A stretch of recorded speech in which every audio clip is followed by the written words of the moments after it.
तो question number 1 है, पल्लव वंश का संस्थापक कौन था। आसान सा प्रश्न है और मोस्ट इंपॉर्टेंट है।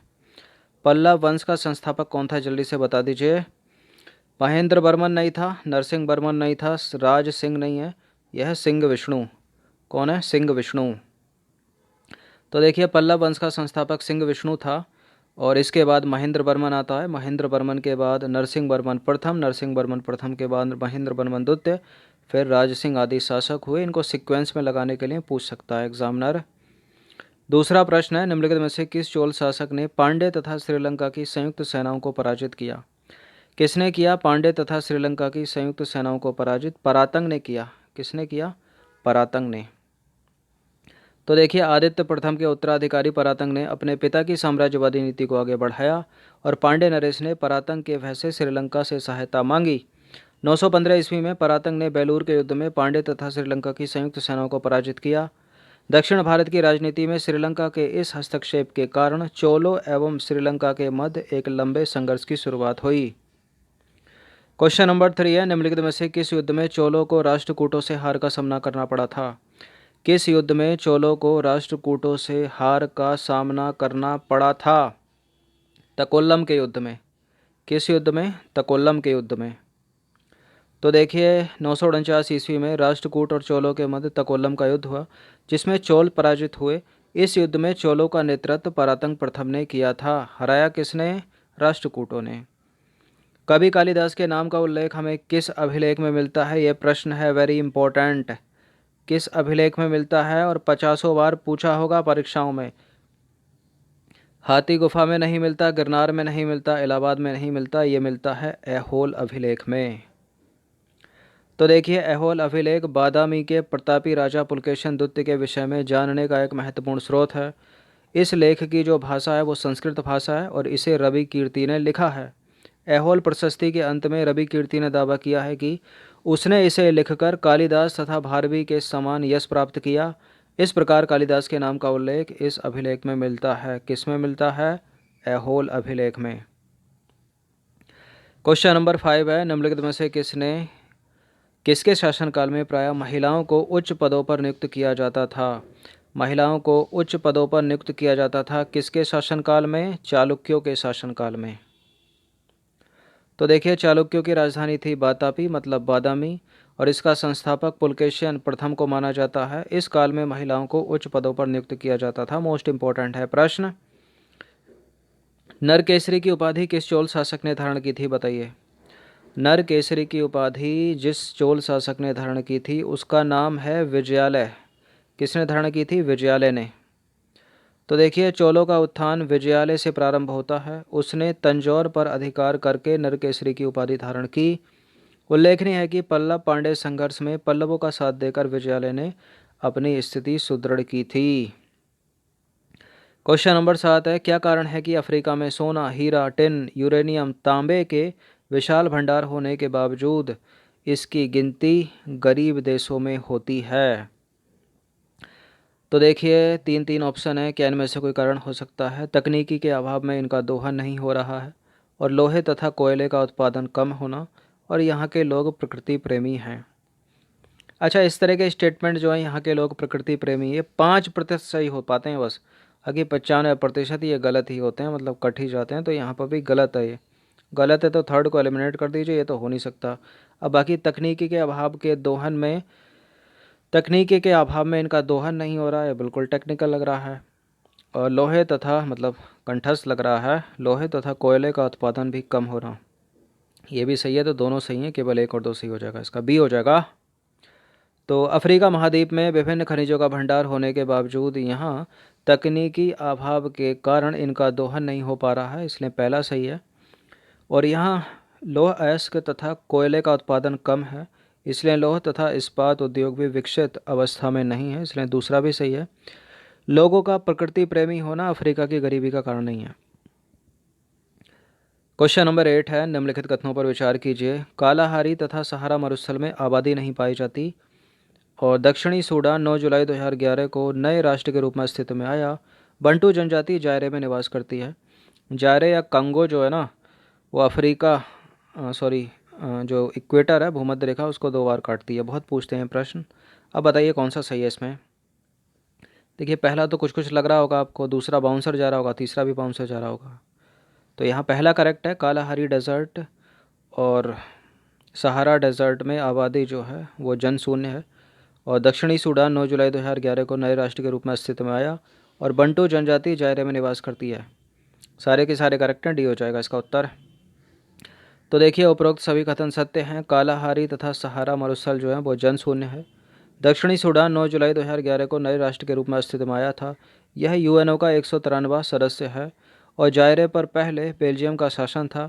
यहाँ के लोग बंटू जनजाति के हैं तथा इनकी भाषा बंटू है। उल्लेखनीय है कि जायरे को वन्य प्राणियों की विविधता के कारण विशाल चिड़ियाघर भी कहा जाता है। क्वेश्चन नंबर 9 है, निम्नलिखित में से कौन एक नाइजीरिया में स्थित सोयाबीन उत्पादन केंद्र है? कौन सा है जो नाइजीरिया में स्थित है और सोयाबीन उत्पादन केंद्र है? देखिए बकबंगा तो हीरा उत्पादन केंद्र है, ट्रांसवाल सोना उत्पादन केंद्र है और सोयाबीन उत्पादन है यहाँ पर बेन्यू घाटी। तो बेन्यू घाटी नाइजीरिया में स्थित सोयाबीन उत्पादन केंद्र है और बकबंगा जो है वो जायरे में स्थित हीरा उत्पादन केंद्र है और जो ट्रांसवाल है वो दक्षिण अफ्रीका की वेट वार्ड्सलैंड की पहाड़ी पर स्थित सोना उत्पादक क्षेत्र है। क्वेश्चन नंबर 10 है, भारत में सर्वोच्च न्यायालय स्थापित करने संबंधी प्रावधान किया गया था? बताइए। भारत में एक सर्वोच्च न्यायालय स्थापित करने संबंधी प्रावधान किया गया था रेगुलेटिंग एक्ट 1773 में, लेकिन इसकी स्थापना हुई थी 1 वर्ष बाद 1774 में। मोस्ट इम्पोर्टेंट है ये प्रश्न। तो रेगुलेटिंग एक्ट 1773 के द्वारा भारत में एक सर्वोच्च न्यायालय स्थापित करने संबंधी प्रावधान किया गया था, परंतु इसकी स्थापना वर्ष 1774 में कलकत्ता में की गई थी, याद रखिएगा। और एलिजा एम्पे जो है पहले इसके चीफ जस्टिस थे। क्वेश्चन नंबर 11 है, निम्नलिखित में से कौन सा चार्टर अधिनियम ही नहीं है इनमें? बताइए। देखिए 4 प्रकार के चार्टर अधिनियम हुए। 1793 का चार्टर अधिनियम, उसके बाद 1813 का चार्टर अधिनियम, उसके बाद 1833 का चार्टर अधिनियम, उसके बाद 1853 का चार्टर अधिनियम। 1861 में कोई चार्टर अधिनियम नहीं था और एक चार्टर के बीच में जो है 20 वर्ष का गैप था, याद रखिएगा।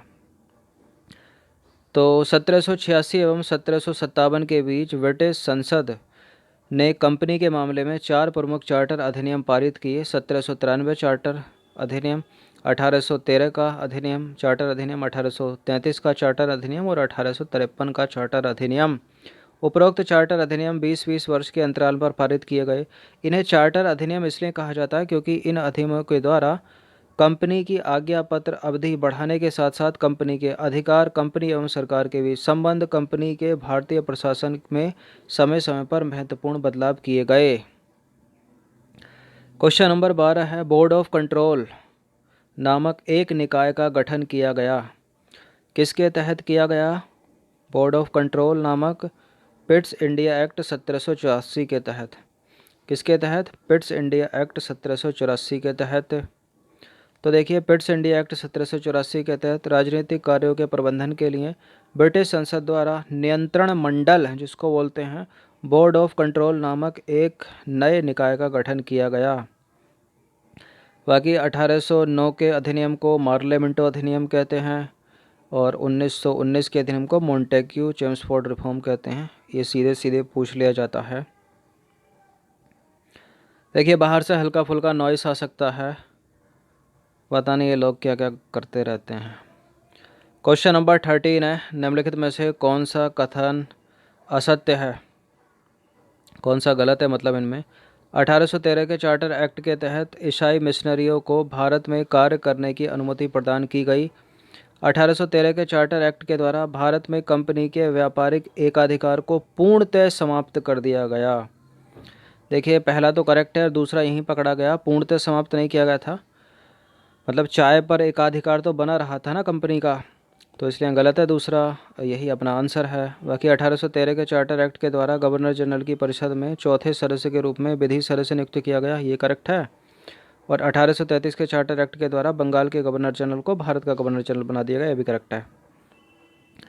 तो देखिए कथन भी गलत है क्योंकि 1813 के चार्टर एक्ट द्वारा भारत में कंपनी के व्यापारिक एकाधिकार को समाप्त कर दिया गया, परंतु चाय एवं चीन पर कंपनी का व्यापारिक एकाधिकार बना रहा, तो पूर्णतः जहाँ है इसलिए गलत है वो। क्वेश्चन नंबर 14 है, किस चार्टर एक्ट द्वारा भारत में दास प्रथा को गैर कानूनी घोषित कर दिया गया? बताइए। देखिए 1833 के चार्टर एक्ट के द्वारा भारत में दास प्रथा को जो है वो गैर कानूनी घोषित कर दिया गया। तो 1833 के चार्टर एक्ट द्वारा भारत में दास प्रथा को गैर कानूनी घोषित कर दिया गया। क्वेश्चन नंबर 15 है, किस चार्टर एक्ट के तहत बंगाल के गवर्नर जनरल को भारत का गवर्नर जनरल बना दिया गया? मोस्ट इंपॉर्टेंट है, बंगाल के गवर्नर जनरल को भारत का गवर्नर जनरल बना दिया गया 1833 के चार्टर एक्ट के द्वारा। 1833 के चार्टर एक्ट के द्वारा बंगाल के गवर्नर को भारत का गवर्नर जनरल बना दिया गया। तो 1833 के चार्टर एक्ट के तहत बंगाल के गवर्नर जनरल को भारत का गवर्नर जनरल बना दिया गया और गवर्नर जनरल की सरकार भारत की सरकार एवं उसकी परिषद भारतीय परिषद कहलाई और इस प्रकार लॉर्ड विलियम बेंटिक भारत के प्रथम गवर्नर जनरल बने। क्वेश्चन नंबर 16 है, पारिस्थितिकी मतलब इकोलॉजी शब्द का प्रतिपादन किसने किया? बताइए, किसने किया है इकोलॉजी शब्द का प्रतिपादन? ये किया है अर्नस्ट हैकल ने। किसने किया है? अर्नस्ट हैकल ने। बाकी जॉनसन ने जीन जो है प्रतिपादन किया था, जीन का प्रतिपादन जॉनसन ने। और मेंडल को सभी को पता होगा फादर ऑफ जेनेटिक्स कहा जाता है। और डार्विन ने प्राकृतिक वर्ण का सिद्धांत दिया। तो जर्मन वैज्ञानिक अर्नस्ट हैकल ने सन 1869 में पारिस्थितिकी मतलब इकोलॉजी शब्द का प्रतिपादन किया। मोस्ट इंपॉर्टेंट है, पूछ लिया जाता है। क्वेश्चन नंबर 17 है, निम्नलिखित कथनों पर विचार करना है। किसी आवासीय क्षेत्र में रहने वाले पादपों तथा प्राणियों की जातियों के समूह को जनसंख्या कहा जाता है और जीवों के समुदाय और भौतिक पर्यावरण के उनके साथ संबंध से पारितंत्र का निर्माण होता है। जीवों के समुदाय और भौतिक पर्यावरण के उनके साथ संबंध से पारितंत्र का निर्माण होता है। बिल्कुल होता है, करेक्ट है। और किसी आवासीय क्षेत्र में पौधों और जीव जंतुओं की जातियों के समूह को जनसंख्या कहा जाता है। बिल्कुल कहा जाता है, करेक्ट है दोनों के दोनों स्टेटमेंट। और इसका आंसर हो जाएगा ऑप्शन नंबर सी, सही पूछा है। तो देखिए जनसंख्या से तात्पर्य किसी आवासीय क्षेत्र में रहने वाले पादपों तथा प्राणियों की जातियों से है, इसलिए पहला करेक्ट है। और जीवों का समुदाय और वह पर्यावरण जिसमें वो रहते हैं, ये सब मिलकर पारितंत्र कहलाता है। क्वेश्चन नंबर 18 है, निम्नलिखित में से कौन सा कथन जो है वो सही है? दो स्टेटमेंट है यहाँ पर। सभी जीव अनिवार्यतः आहार, ऊर्जा, आवास व अन्य ज़रूरतों के लिए पर्यावरण पर आश्रित रहते हैं। बिल्कुल आश्रित रहेंगे। और है कौन उनका? इसी को आप नष्ट करते जा रहे हो, उनका हैबिटाट जो है वो छिन जा रहा है उनसे। पर्यावरण एक स्थैतिक मतलब स्टैटिक संकल्पना है। देखिए पर्यावरण स्थैतिक थोड़ी है, ये तो डायनामिक है ना, मतलब गतिशील है। तो दो तो हो नहीं सकता, इसका आंसर हो जाएगा वन ओनली। तो सभी जीव मतलब विषाणु से लेकर मानव तक अपने भोजन, ऊर्जा, पर्यावास, जल, ऑक्सीजन आदि ज़रूरतों के लिए पर्यावरण पर ही आश्रित होते हैं। और पर्यावरण एक गतिशील मतलब डायनामिक संकल्पना है, ना कि स्थैतिक। और इसके दो घटक हैं, जैविक घटक और अजैविक घटक, जो निरंतर प्रवाहमान और बदलते रहते हैं। क्वेश्चन नंबर 19 है, निम्नलिखित कथनों पर विचार कीजिए तथा नीचे के दिए गए कूट की सहायता से सही उत्तर का चयन आपको करना है। गैर हरित पौधे पर्यावरण के महत्वपूर्ण अजैविक घटक होते हैं। वर्षा पर्यावरण की जैविक घटक है। भूगर्भिक जीव विकास सतह भी पर्यावरण की जैविक घटक है। देखिए मैंने 50 बार कम से कम बताया होगा, पर्यावरण के दो प्रकार के घटक होते हैं, दो प्रकार के कंपोनेंट होते हैं, बायोटिक कंपोनेंट और एबायोटिक कंपोनेंट। हिंदी में समझे तो जैविक घटक और अजैविक घटक। जैविक घटक में याद करने के लिए मैंने आपको बताया था जिसमें जीवन है वो जैविक घटक है। मतलब आपके अंदर जीवन, मेरे अंदर जीवन और दूसरे प्राणियों मनुष्यों के अंदर जीवन, जितने जानवर हैं उनके अंदर जीवन, हाथी, घोड़ा, कुत्ता, बिल्ली, बंदर जितने भी हैं, सांप, मेढक, इसके अलावा पौधा में भी तो जीवन है ना, जगदीश चंद्र बसु बता गए। तो ये चीज़ हो गई पर्यावरण की जैविक घटक। और जो हरित पौधे, गैर हरित पौधे, ये भी तो पर्यावरण के जैविक घटक ही होंगे ना। तो अजैविक लिख रखा है यहाँ, गलत है। वर्षा पर्यावरण की जैविक घटक थोड़ी है। वर्षा हो गया, सूर्य का प्रकाश हो गया, स्थलाकृति हो गई, मिट्टी हो गई, ये सब पर्यावरण के जैविक नहीं बल्कि अजैविक घटक हैं। और भूगर्भिक जीव विकास सतह, ये सब के सब अजैविक घटक हैं। तो इसमें तो कोई भी सही नहीं हुआ, तो डी हो जाएगा इसका उत्तर, इनमें से कोई भी सही नहीं है। सॉरी फॉर दिस, डी हो जाएगा ना, कोई भी सही नहीं है। तो देखिए गैर हरित पौधे पर्यावरण के, रुक जाइए कुछ त्रुटि हो गई है, हाँ सही है, ये डी होना चाहिए ना यहाँ पर। तो देखिए गैर हरित पौधे पर्यावरण के महत्वपूर्ण जैविक घटक होते हैं और वर्षा पर्यावरण की अजैविक घटक है और भूगर्भिक जीव सतह, जीव विकास सतह पर्यावरण की अजैविक घटक है ये भी। तो इसमें सही बताना था हमको, इसमें कोई भी सही नहीं है, तो इनमें से कोई भी जो है वो सही नहीं है, तो कोई भी सही नहीं है, तो डी है यहाँ पर। अंतिम प्रश्न है, निम्नलिखित कथनों पर विचार करिए। तीन तीन स्टेटमेंट है, बताना है कि सही उत्तर का चुनाव करना है। विभिन्न प्रकार के समुदाय मिलकर पारितंत्र का निर्माण करते हैं। विभिन्न प्रकार के पारितंत्र मिलकर बायोम या जीवोम का निर्माण करते हैं। जैव मंडल बायोम से बृहत्तर संकल्पना है। तो बताइए इसमें, देखिए जीवों के बहुत सारे समुदाय होते हैं, वो समुदाय जब मिलता है ना, बहुत सारे समुदाय मिलते हैं तो बनता है पारितंत्र, तो करेक्ट है पहला। जब बहुत सारे पारितंत्र बनते हैं, मिलते हैं, तो बनता है बायोम या जीवोम, तो करेक्ट है ये वाला भी, दूसरा भी। और जब बहुत सारे जीवोम मिलते हैं तो बनता है जैव मंडल। तो इस तरह से चलता है ना, तो सारे के सारे करेक्ट हैं, पहला भी करेक्ट है, दूसरा भी करेक्ट है, तीसरा भी करेक्ट है, तो इसका आंसर हो जाएगा डी 1 2 3। तो देखिए पारिस्थितिकी के मुख्यतः 6 प्रकार के संगठन स्तर हैं। जीव है, समष्टि है, समष्टि का मतलब क्या है, पॉपुलेशन है, और समुदाय है, पारितंत्र है, जीवोम है और जैव मंडल है। इनमें सबसे छोटी जो संरचना है ना, इनमें जीव जो है वो सबसे छोटी संरचना है तथा अन्य क्रमिक रूप से बृहत्तर अवधारणा है। क्रमिक रूप से मतलब क्रमशः उसके बाद। तो सबसे छोटा जीव हो गया। जीव, बहुत सारे जब जीव मिल जाएंगे तो बनेगी पॉपुलेशन, बहुत सारी पॉपुलेशन जब मिल जाएंगी तो बनेगा समुदाय, जब बहुत सारे समुदाय मिल जाएंगे तो बनेगा पारितंत्र, जब बहुत सारे पारितंत्र मिल जाएंगे तो बनेगा जीवोम या बायोम, जब बहुत सारे जीवोम और बायोम मिल जाएंगे तो बनेगा जीव मंडल। यही तो कह रहा है तीसरा वाला स्टेटमेंट, जीव मंडल बायोम से बेहतर संकल्पना है, तो सही है।